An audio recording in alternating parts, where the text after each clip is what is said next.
All right, as you can see, this lone terminal here I found.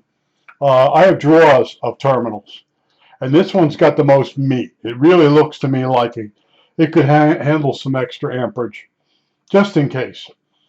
And that's what's going to go in the oven tomorrow. I went online, Harbor Freight, uh, not AutoZone, Advance Auto, uh, Walmart. They all show that they have like an assortment of spade connectors. I think it's spade. Yeah, I'm having problems.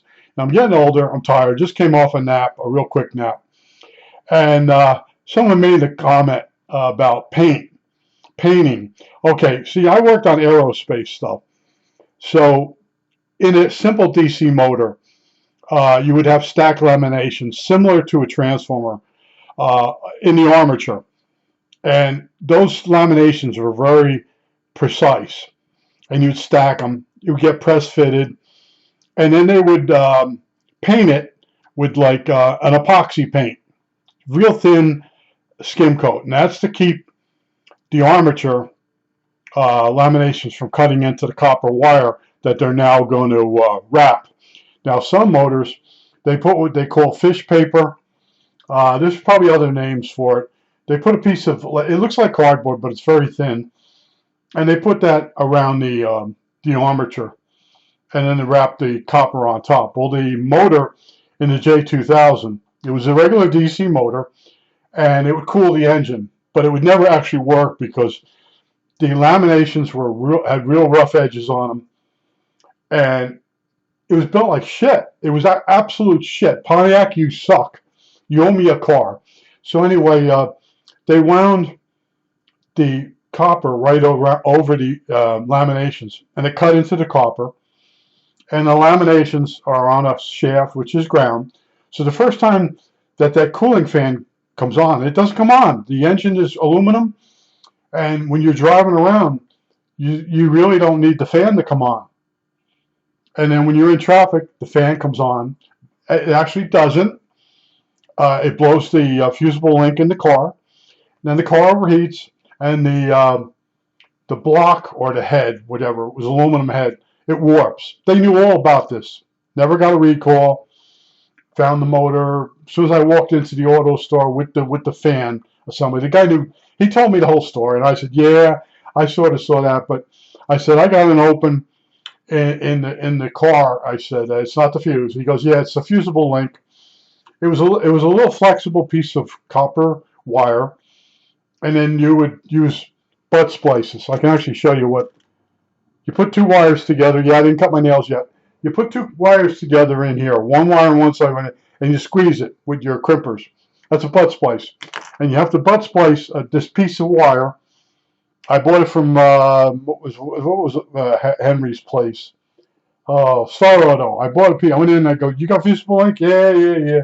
He knew all about the story. Everybody knew. He had a roll of it, and each gauge of the fusible link wire was a certain amount of amperage. And when you exceed the amperage, the wire would actually melt inside the insulation. Anyway, that's the painted. I was having a hard time figuring out what the person asked. Now, as far as the Moose Loop, the Moose Loop was an artistic AM-DX loop antenna. Now, you got to picture a moose looking at you, all right? And he's got his rack on his head.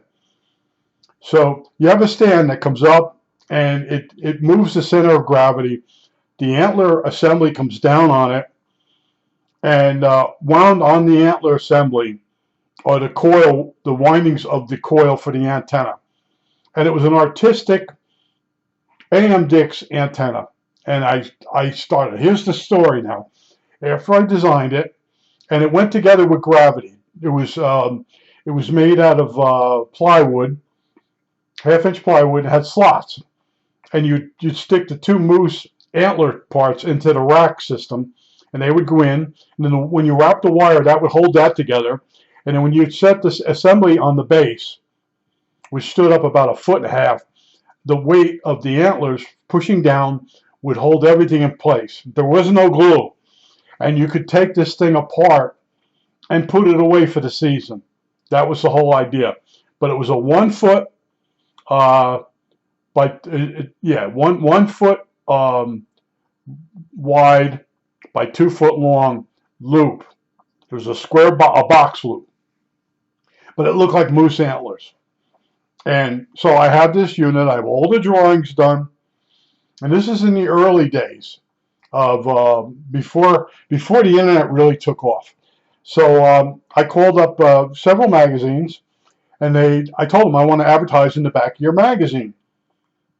And they took my information, and nobody called me back. I had to keep calling them. Finally, I got this guy, and these are how these guys in the magazine actually act. You know, I'm down here with my family in Miami. Yeah. My boss is telling me you keep leaving messages for me. I said, yeah, I want to put an ad in the back of the magazine. I have the picture. Well, you know, I'm kind of busy right now. I said, dude, listen to me. If you don't do this, I'm going to call your boss up. Well, man, you're making it. I'm down here with my family. I don't care what you're doing. I have an ad. I want to sell this set of plans for a moose loop antenna. It doesn't matter what it is. And so finally, he takes the information down. He sends me the paperwork, you know, how big the picture has to be. And I send it all back. Or a description. I don't think he did pictures. No, he had to do a description. Anyway, I sent it back to him, and he puts it in the back of the magazine. And it's there for 3 months. 3 months at a time? Yeah, 3 months at a time. 3 issues. I don't get a damn order at all. You know, and then one of my neighbors says, you know, magazines are dropping off. Nobody's reading them. Nobody's buying them. And then I found out, oh, I want to tell you about magazines. The libraries get free copies. School systems get free copies. And then when they charge you for advertising, it's based on how many magazines are in circulation. But nobody's really paid for the magazines in circulation. What pays for everything is the ads in between, not the ones at the back. The ones in between, like for meters, like now I'm going to forget the stupid meter name, Fluke. You have a full-page Fluke ad. You have a full-page Tektronix scope ads. And that's what pays for the magazine to make money to pay the writers. Now, a writer gets $150 per published page. So you give them an article, 12 pages. They cut it down to 6. They put a bunch of mistakes in there. The editor makes you look stupid. And then they send you a check in the mail when they get around to it. And they also send you a copy of the magazine. So you open it up and there's your article. And you start counting the pages. You send them 12 and you got 6. And you call them up and, well, you know, this is how we do it. And I'm like, you know, this is a real ripoff. I said that it was the quick and dirty data interface. And I said, you know, I have a lot of different projects that spin off this whole idea. And I told you about the quick and dirty data interface. In the computer, there was a parallel serial board, and it had an empty UART socket. Now, you take a header, you make a header that plugs into that socket. And they used to sell them back then. It was a socket that had pins that went into the socket and pins on the top, and you could wire capacitors between there.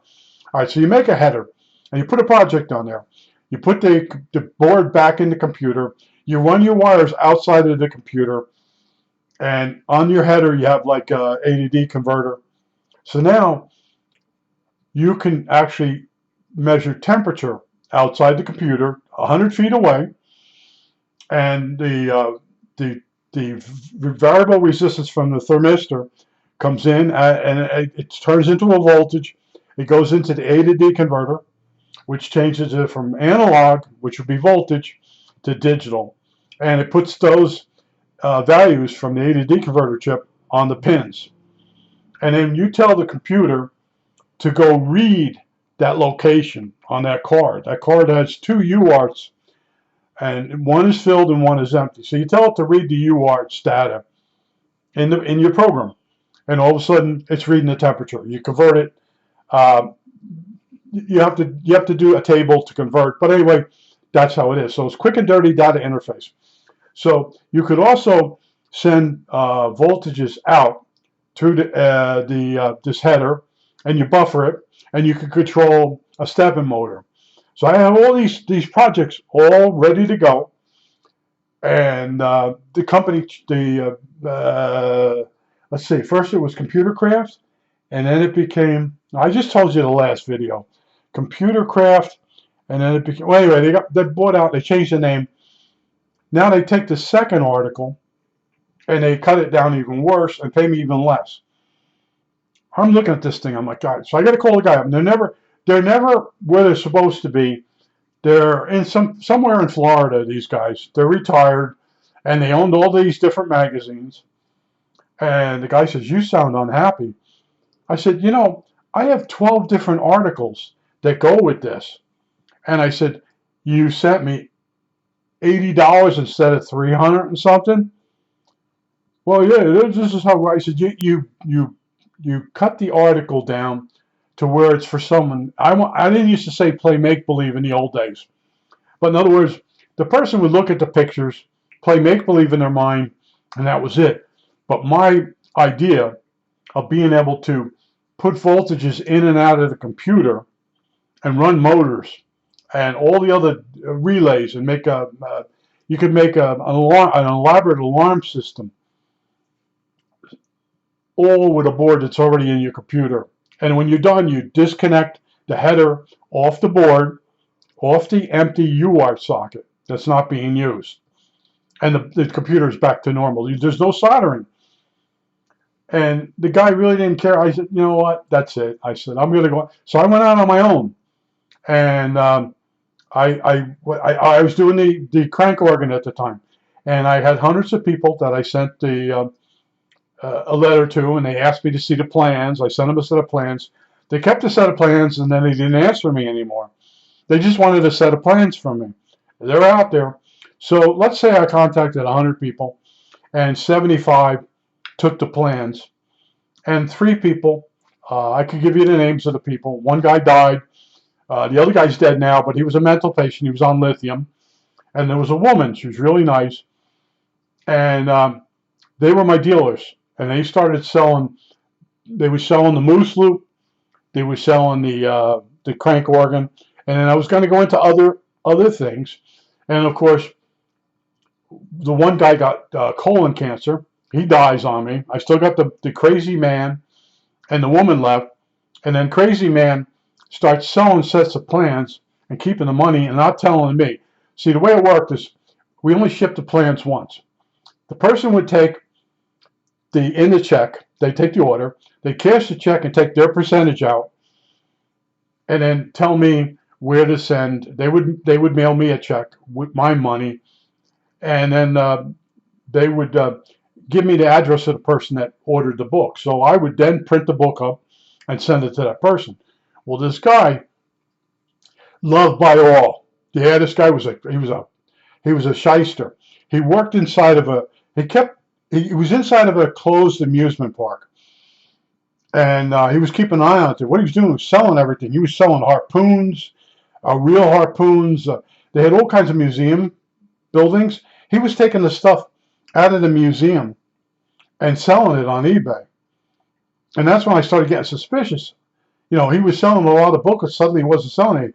Then Coates Library Service contacted me, and they're suing me. They're suing me. I need to tell me I need to get a lawyer, that I've been collecting money from people and not sending them the booklets. And I called them up. I almost cried on the phone. I'll be honest with you. I didn't have the money for the lawyer. They gave this woman who was their paralegal. I said, look, she says, well, I'll make good on it.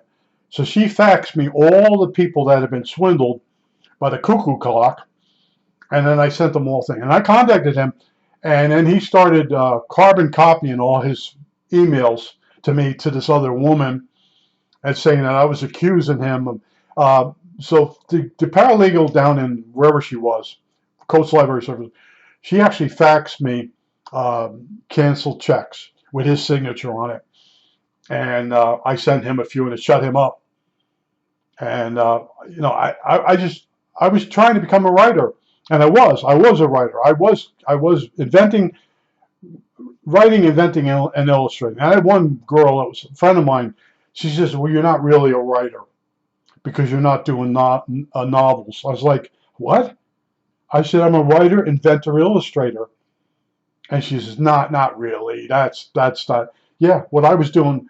Uh, After she said that to me, I didn't do her any favors after that. That was people get jealous of you. They cut you down real fast, and you think they're your friend. But when I started getting published and success, I would show my neighbors. I said, "Look, I'm in this book. I got published." They wouldn't even touch the magazine. They wouldn't even touch it. All right, 5 people that I've been telling them I'm going to do this. This is what I'm setting out to do. Would not touch the books. They wouldn't even open it up and play make believe. They just got weird. They just got really weird. Like this guy said he was going to get published. He invented these things, and now it actually happens. And now they're standing there, and they've had their dreams, and they never attained their dreams. And yeah, I won't go into it further than that. But that was really messed up. All right. But I just want to tell you, I made this Art Deco type. It looked like a moose antlers. You could stain the plywood and make it dark brown. And it sat on the top of the radio. And it was like a piece of artwork, but it was actually a AM antenna, AM-DX antenna. And it worked really well. You had the loops around the antlers. Uh, anyway, and then in the center there was a tuning capacitor. Oh, and in the interim, this magazine guy calls me up, and several times in my life, I've had someone eating a sandwich while they're talking to me. One time, a bank lost $50,000 on me, and this guy's eating a sandwich, and he's like, "Well, how do we know you really had $50,000 in our bank?" I said, "I have all the receipts." "Oh, you do?" "Yeah, I got all the receipts, and I've already contacted a lawyer." And then he got off his fat ass, and he found what happened. The girl rolled over a big CD, and she messed up with the numbers. They knew they were going to try to cheat me out of $50,000. Well, that guy was eating a sandwich. Well, now this other guy, uh, he's calling me up, and he's like, "Yeah, we're going to publish your article." I said, "What article?" He goes, "The Moose Loop." And I'm like, "What the hell are you talking about?" "Oh, someone gave us a copy of your Moose Loop antenna." And I'm like, "Yeah? Well, we got it all laid out and everything. We're just calling to tell you it's going to be in the next the next issue of this magazine." I said, "Whoa, dude." Well, I said, "Did I give you a copy of my Moose Loop plans?" "No." "So you think I'm going to be excited?" Yeah. "No, I'm not." I said, How much am I going to make?" He says, "Well, our magazine, we don't pay a lot. We're talking maybe $45. I said, "Dude, you're out of your freaking mind." I said, "I'm selling that on the side." And I said, "No." I said, "You do that, I'll sue you. I'll get a lawyer and sue you, even if I lose money." "Oh, you're being a..." So I hung up on him. And then this woman called. She's almost crying because it was her idea through somebody, friend of hers, that showed her this moose. "This would be a really nice article." I said, "For $40, it's going to take business away from me." I said, "You guys," I won't go into it, but the people that run the magazines back then, they were all of a certain type. And they just prey on other people. They have lovely homes. They have a lovely home down in Florida. And they really don't work hard at all. And, fine. That's fine and dandy, but don't get a booklet plan set from somebody, then lay it all out to go in your magazine, then call me up and think I'm going to be happy about it for $40 or whatever it was. And that's why I'm the way I am. And then I sit down and I'm telling one of my neighbors, and I'm like, "Why me? Why?" And then the one neighbor goes, you got to get a lawyer. I said, I'm not paying a lawyer because he costs more than what I'm making. That's it. They know all this stuff. See, they get that. Yeah, rich people. You got to watch out for rich people, man. And then I have this one guy. I won't tell you who he is, but he keeps saying, no, rich people have their purpose and they create jobs. No, they don't. I'm like, you know what? You don't really understand about a guy that works in his garage, come up with an idea. Yeah, at some point the rich guy gets his little fingers in on the thing. But yeah, I've been through it. You know, that's why people, oh, you ought to do this. I've done it, did it. And like I said, I would show them the magazine. And I'd open it and I'd show them the picture. You know, I didn't have my picture alongside it, but it had my name. And they don't want to even touch it. Oh, man, he said he was going to do it, and he did it. And it took over a year. All right. Now, I told you about the John Deere thing, the whack and blow. That looked like that was going so good.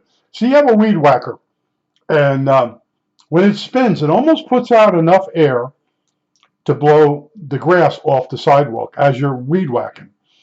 Well, you had a couple little fins under there, and I did. And I drew it all up, and it went through all the committees in John Deere, and they asked me, do I want to come out and talk to the group? And I said, no. I said, if they look at that, it should be obvious. So it did. They looked at it, and it went to the next committee. So then finally I called, and they said, yeah, we'll have an answer for you like next Monday. Call me next Monday. All right, so I called her up, and she says, we just had a giant layoff. They were moving all that shit was going to Mexico. And she says, all the ideas from the public that we handle, they actually take plans from the ideas from the public. You have to send the thing through these written statements through the mail with other people's signatures on it. You have to have witnesses. I did all that. And I'm just waiting for them to say, all right, we're gonna put this in our weed whacker. And then I get a certain percentage, you know, like maybe 50 cents on each unit that sells or whatever it would. And it laid everybody off. And I get a letter, I call it the John Deere letter from John Deere. Yeah, I still got the letters. I think I showed you on one of the videos, the whack and blow. Yeah, I had some ideas, and I followed up on a lot of them. And then, like I said, the crank organ, you see that in one of my videos. Go look at it. And I just went back and was reading the comments, and could you please play a few more songs? That person's never going to build it. And person said, well, I might build it. No, you won't. I know you won't. I just, that's one of the things I gained from doing the hard work is the people that they'll ask you, I want to hear a couple more songs play on the organ. No, that video was telling you how screwed up the whole situation was to get the booklet to make that thing. And then the people I was selling the booklet to playing make-believe with me. Oh, you got to stop what you're doing. I need you to do some of the parts. I need to get it done for my wife's birthday. I'm like, this ain't going to happen. And I told you, I think in the video I mentioned, guy would contact me and they say, I need you to put a song on a drum. Oh, you got the machine done? No, but I need the song on a drum. No, I ain't going to do that. I ain't going to put no song on a drum, hand it to you and have you hand her that for a birthday. And I'm going to build you this. I'm going to do that. And you're not going to. That's the one thing I have learned about people is they can bullshit themselves. All right? That's what you got to do. And I told this one kid, the mailman today, I said, the one thing I learned, 73 years of life, I said, when you're having a good time, don't go home early. And the kid starts laughing. I said, yeah, you laugh. Go ahead and laugh. I can give you, did you ever watch Friends? Yeah. Remember when Gandalf was coming? They were all excited. And then he couldn't get the next flight or whatever. And he wasn't coming. Everybody had to go home and go to bed. I said, in your life, when you're younger, you have a lot of energy, a lot of things happening. You have parties and stuff. And when you're there, you'll actually look at your watch and you'll go, it's getting late. I got to go to work tomorrow. Big mistake. Big mistake. Because the next day, you're going to be at work. It's going to suck. And you're going to be thinking back to the party and how you left early. See, I was anal retentive. I should say I was. I still am. And people don't understand that. I have to get up at a certain time every day. I can't. If people have their garbage cans out in front of their house and they're not home, they're away, I bring those garbage cans in because I know they're going to start blowing around and rolling down the street. And yeah, I know what's going to happen. See, for a while there, I used to say, "Oh, I'm not going to pick their garbage can up," and then it falls over and then it rocks back and forth. And I'm in here, I'm working some math out on the calculator, and I hear that thing back and forth and back. I have to stop what I'm doing and go out and bring their garbage cans in. Now, the one guy sometimes, if I go out for a walk and the garbage truck comes, when I come back, he has picked his garbage can up and he picks mine up and brings it in. I know it's his girlfriend making him do it, but yeah, I'm not like regular people. I tell you that. And I dream in color, and for the longest time, I didn't dream I was back in high school. And then a few weeks ago, I was standing talking to people that were waiting for the children, with their children, to get the bus. And I just said to someone, "You guys still dream of being back in high school?" And they were all like, "Yeah, man, what's that all about?" I said, "I'll tell you what it's all about." But anyway, it started me dreaming again about school, but not as bad. But it's an anxiety dream. You can't open your locker. The teacher wants you to hand in the assignment. You can't find it. And then the bell rings to go to the next class, and you're walking the halls and you're lost. And you can't win in a dream. All right? But today I was telling the mailman kid, I said, he told me he dreams of vivid dreams. And I said, you know all those people in their dreams? They're all you, right? You know that. He's like, what do you mean they're all me? I said, they're not people. They're in your dream. You create each one of those people, and they're the person, whether they're mean to you or nice to you, is based on your perception of the person in real life. That's if in the dream it's a person you actually know. If it's a random, just a random person, like in my dream, I'll be walking for whatever reason. I'm always in Patterson. And the reason I'm always in Patterson, I used to take bike rides. And if you made the wrong turn in Clifton, you go down a steep hill or one of the steep hills and you're cruising along. You're doing like 60 and on a bicycle downhill. And all of a sudden you realize you see the buildings getting bigger. You're going towards Passaic first and then Patterson. Well, anyway, so in the dream, and there's water involved out there.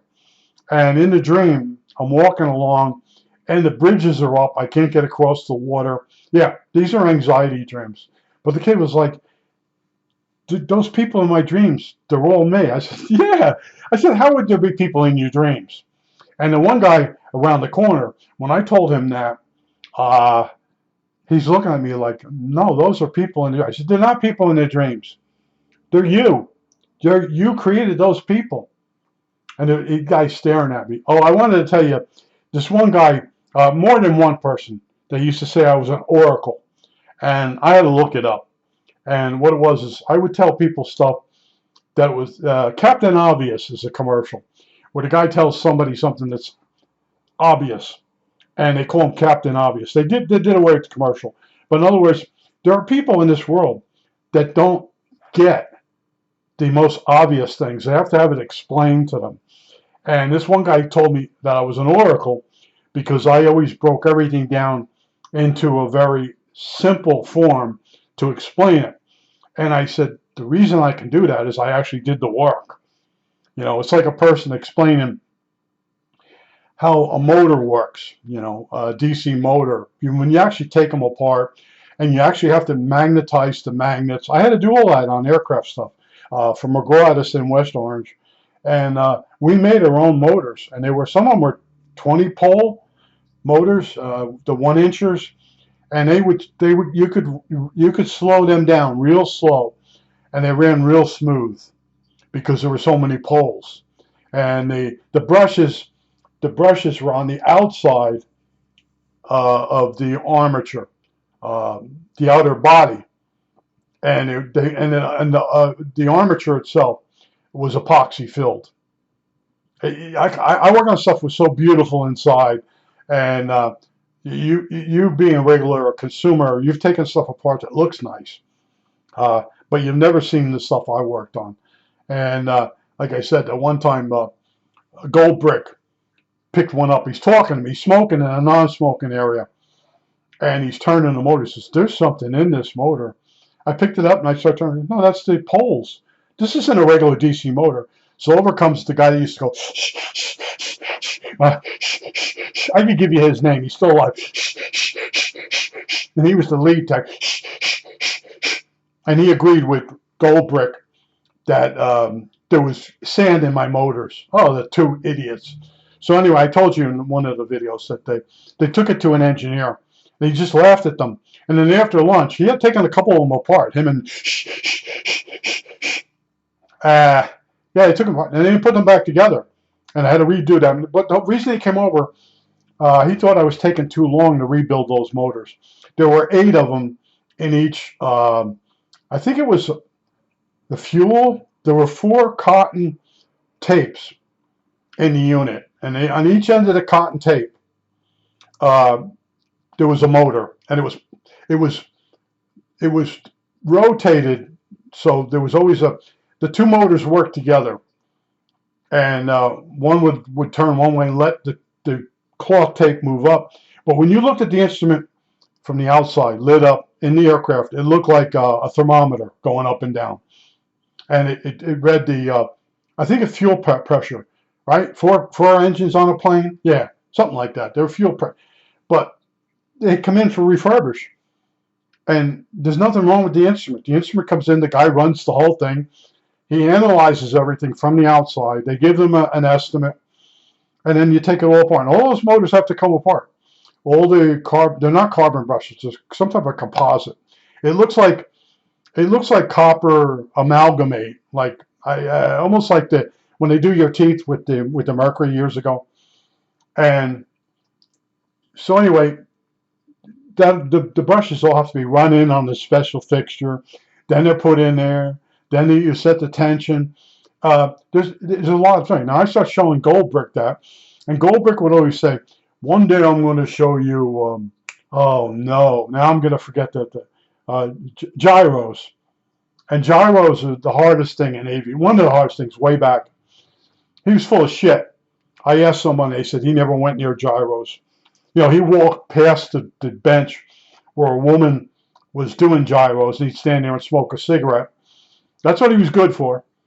Smoking a cigarette, lighting the wrong end. Yeah, he was good. That's what he was good for. But anyway, yeah, he was going to teach me gyros, and then he fell for he couldn't. He didn't realize that. I think it was a 20-pole motor, had that much torque, and when you turned it by hand, you could light a light bulb. A little tiny 1 square inch motor, and the one mental patient we had, and I know his name, I could say it. One time I'm looking and I'm missing all these motors. And he had his jacket next to me on his chair, and it should be hanging on the wall. I knew those motors were in the fucking pockets, and I lift the coat up. It's heavy. I took the motors out. I didn't say nothing, and but he moved the coat over onto his chair. Stole the motors, put them in, and then he was going to move the coat back to everything.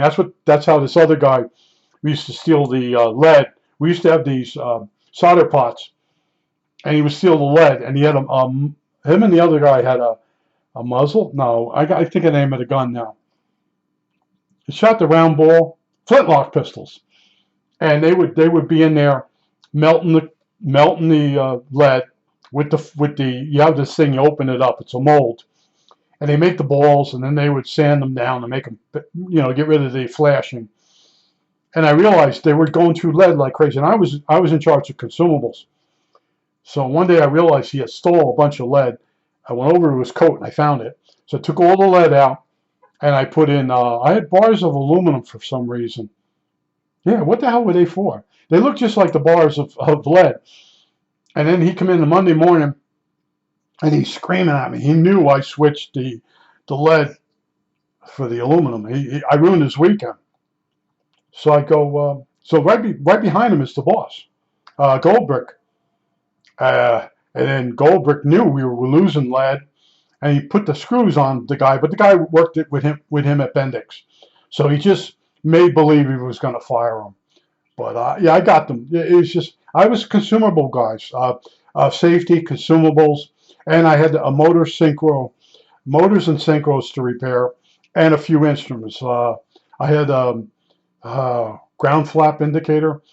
Yeah, what it does is it's an instrument. It sits in the cockpit, and before the plane takes off, the pilot can look and see where all the flaps are set when the aircraft is on ground. And it's really not even, the engines have just started up. And then he can make sure all his flaps are in the proper position, because there's a shitload of flaps on an aircraft. And I think there were 16 on it. Well, anyway, I used to fix that instrument. And that used, on the end of each pointer, that was a synchro receiver. And each flap on the plane had a synchro transmitter on it. And they ran on 400 cycles. Look all this stuff up. It's ancient history. The crap that's happened to me, it's still happening to me. You know, I sort of told you on last couple of videos. I have trouble dealing with people because I'm very naive. I like to help people, but they're running a game. They're always running a game. I think that's it. All right, that's it. Moose loop. You gotta get a moose loop. I want a DX with the moose loop. Oh, I want some painted rotor.